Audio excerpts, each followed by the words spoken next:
क्या आपको चतुर्वेदी होने का घमंड है, या गोस्वामी होने की अकड़, या ब्राह्मण कुल में जन्म लेने पर प्राउड फील करते हैं? मेरे नाम के पीछे पंडा देखकर मुझे पुजारी समझा गया। अगर ऐसा है तो आप ब्राह्मण हैं ही नहीं। भगवत गीता अनुसार हम सभी ब्राह्मण, क्षत्रिय, वैश्य, शूद्र जाति अनुसार नहीं, अपने गुण और कर्म अनुसार होते हैं।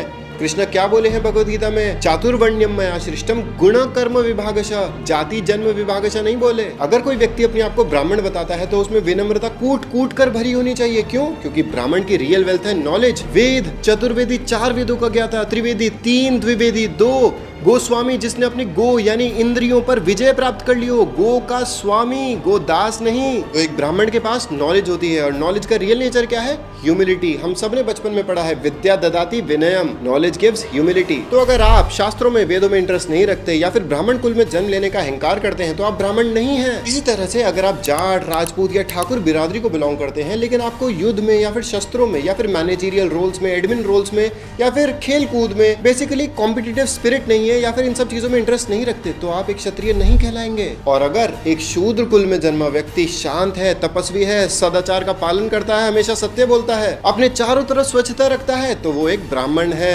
ऐसे कितने एग्जाम्पल्स हैं। साउथ में उडुपी में कनकदास जी सबसे बड़ा एग्जाम्पल है। तो अब एक रियल ब्राह्मण कौन है, क्षत्रिय कौन है, वैश्य कौन है, शूद्र कौन है, ये हम समझेंगे आगे की वीडियोस में।